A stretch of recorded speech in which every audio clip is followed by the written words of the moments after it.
শিয়ল আজুনকে চুপ থাকতে দেখে বলে, তাড়াহুড়োর প্রয়োজন নেই, তুমি ভেবে চিনতে উত্তর দিও। তবে এবার থেকে কল বা মেসেজ করলে রিপ্লাই দিতে ভুলো না কিন্তু।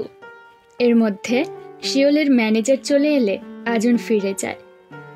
এবার আসল ঘটনা দেখানো হয় প্রায় 6 মাস আগে, যখন জুহা আর ম্যানেজার কিউসাংয়ের মধ্যে ব্রেকআপ হয়নি। তারা ডেট করছিল আর শিয়ল তাদের রিলেশনের ব্যাপারটা জানত। কিউসাং চলে গেলে শিয়ল জুহাকে জিজ্ঞাসা করে, তোমরা অনেক বছর ধরে ডেট করছো, এখনো তুমি কিউসাংকে পছন্দ করো? জুহা বলে, যত দিন যাচ্ছে আরো বেশি করে ওর প্রেমে পড়েছি। শিয়ল বলে, তুমি খুশি থাকলে আমিও খুশি। এরপর সেই চরম মুহূর্ত, কিউসাংয়ের ফোনে আজুনের বারবার কল আসা। শিয়ল শুনত যে কিউসাং ওপারের আজুন নামের ব্যক্তির সাথে কত ঘনিষ্ঠভাবে কথা বলে। কিউসাং আজুনকে লাভ ইউ বলতেও শুনেছে। এরপরই কিউসাং জুহার সাথে ব্রেকআপ করে নেয়। শিয়ল এ ব্যাপারটা নিয়ে কিউসাংয়ের সাথে কথা বলতে তার বাড়িতে এলে সে আজুনকে কিউসাংয়ের বাড়ি থেকে বেরোতে দেখেছিল। তাদের একসাথে দেখে শিয়ল সেখানেই থেমে যায়। সে ভেবেছে কিউসাং জুহার সাথে রিলেশনে থাকার পরেও আজুনের সাথে রিলেশনে জড়িয়েছে। এভাবে সে জুহাকে ধোঁকা দিয়েছে। এরপর আজুনের স্কুলে প্রজেক্ট নেওয়া, ইচ্ছে করে আজুনকে নিজের গাইড বানানো, দিনের পর দিন আজুনের ক্লোজ হওয়ার চেষ্টা। এর পেছনে তার এক গভীর উদ্দেশ্য আছে, সেটা হলো আজুনের সাথে ভালোবাসার নাটক করে কিউসাং আর আজুনকে আলাদা করা। এভাবেই সে জুহার হয়ে প্রতিশোধ নেবে। জুহা যতটা কষ্ট পেয়েছে তার থেকেও অনেক বেশি কষ্ট পাবে এরা দুজন। কিউসাং আসে জুহার সাথে দেখা করতে, কারণ জুহা তার সামনে আসা মুভিতে অ্যাক্টিং করতে রাজি হচ্ছে না। যদিও কিউসাংয়ের উদ্দেশ্য আলাদা ছিল, সে জুহার সাথে দেখা করতে চেয়েছিল, জুহার হেলথের খবর নিতে চেয়েছিল। তবে সে এটা জুহাকে বলতে পারবে না, তাই সরাসরি কাজের কথায় আসে, যা শুনে জুহার কষ্ট হয়। জুহা বলে সে এই মুভি কিছুতেই করবে না, সে সবকিছুতে ক্লান্ত হয়ে পড়েছে। এখন সে কিছু সময় একলা থাকতে চায়, রেস্ট নিতে চায়। জুহা চলে যেতে গেলে সে পড়ে যাচ্ছিল। কিউসাং এসে ধরে নেয়। জুহা বলে, আমার থেকে দূরে থাকো, তুমি কাছে এলে আমার বেশি কষ্ট হবে। অন্যদিকে আজুনের অবস্থা না বলাই ভালো। সে কিউসাংকে পুরো ব্যাপারটা জানাতে চায়। তবে কিউসাংয়ের এমন গোবেচারা ফেস দেখে আজুন চুপ হয়ে যায়।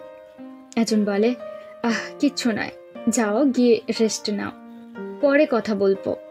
শিয়ল ভাবছিল কিভাবে জুহা তাকে কিউসাংয়ের কথা বলেছিল, যে কিউসাংয়ের এখন নতুন বয়ফ্রেন্ড আছে। জুহা এতে অনেক ভেঙে পড়েছে। শিয়ল কথা দেয়, সবাই চলে গেলেও সে সব সময় জুহার পাশে থাকবে। শিয়ল আজুনকে তার পাঠানো লোকেশনে দেখা করতে বলে। আজুন শিয়লের সাথে ডিনারে আসে। বেচারা খাওয়ারের মেনুর বদলে চুরি চুরি করে শিয়লকেই দেখতে ব্যস্ত। আজুনের মনে দুষ্টু দুষ্টু চিন্তা আসছে। সে একবার শিয়লের গলাতে টাচ করতে চায়। হঠাৎ শিয়ল বলে, কি খেতে চাও তুমি?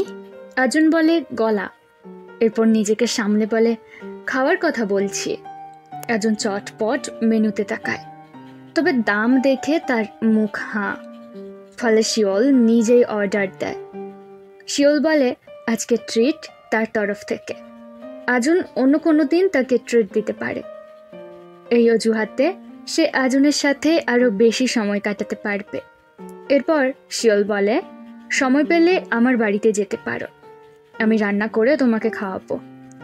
আজুন ভাবে শিয়ল সত্যিই তার সাথে ফ্লার্টিং করছে, তবে তার কাছে এইসব স্বপ্নের মতো মনে হচ্ছে।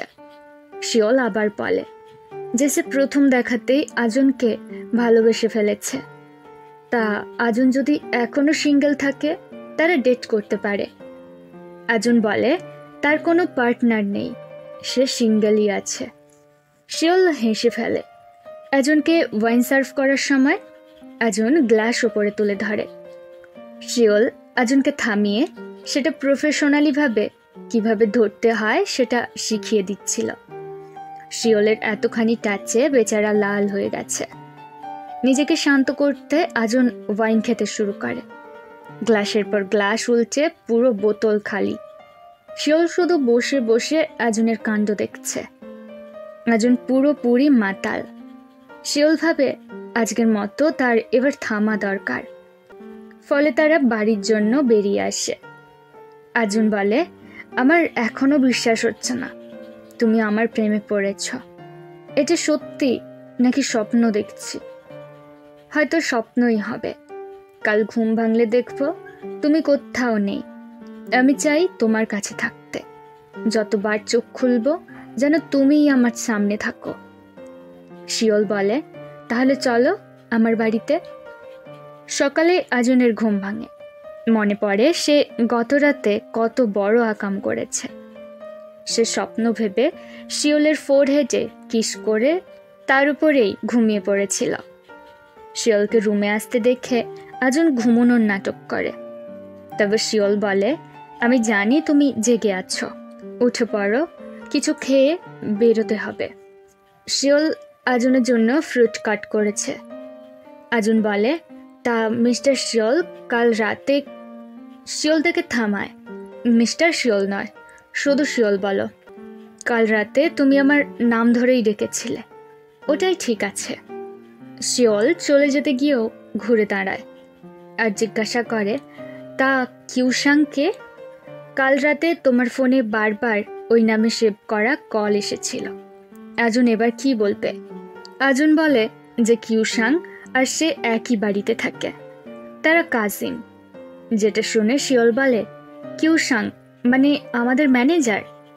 তার মানে তুমি আমাকে আগে থেকেই চিনতে। আবার এটা বলো না যে তুমি আমার ফ্যান আর ইচ্ছা করে আমার ক্লোজ হয়েছ। তোমার মনে উল্টোপাল্টে চিন্তা আছে। আজন বোঝায়, আরে আরে না না, এমন কিছু নয়। তবে শিওল তাকে দূরে সরিয়ে দেয়। আসলে এটা ছিল আজনের কল্পনা। সে শিওলের ফ্যান এটা জানতে পেরে যদি শিওল তাকে দূরে সরিয়ে দেয়। তাই আজন বলে, ও কিউসাং, আমি ওর আঙ্কেল। শিওল হেসে ফেলে, এটা ভেবে যে আজন কত বড় মিথ্যেবাদী। এরপর শিওল কাজে বেরিয়ে যায় আর আজন ঘুরে ঘুরে তার বাড়ি দেখছে। বেচারা আইডলের বাড়িতে এসে কত খুশি। হঠাৎ তার মনে পড়ে যে তাকে কাজে যেতে হবে। আজ স্কুলে শুটিং আছে, ফলে সে দ্রুত রেডি হতে চায়। বেচারা আছাড় টাছাড় খেয়ে কোনো রকমে ওয়াশরুমে পৌঁছায়। রেডি হয়ে আয়নার দিকে তাকাতে আরও অবাক, গলায় লাল লাল দাগ। বেচারা ভেবেছে হয়তো এটা কিস মার্ক, ফলে সে ঘাবড়ে যায়। এবার দেখানো হয় ডাইরেক্টরের সামনে আজন দাঁড়িয়ে আছে। আজ সে স্টুডেন্ট স্যুট পরে এসেছে, গলা পর্যন্ত জ্যাকেট দিয়ে ঢাকা। ডাইরেক্টর সেটা খুলে ফেলতে বললেও আজন বলে এটা সে পারবে না, তার কারণ আছে এমন ড্রেস পরার। ফলে ডাইরেক্টরের আর কিছুই করার থাকে না।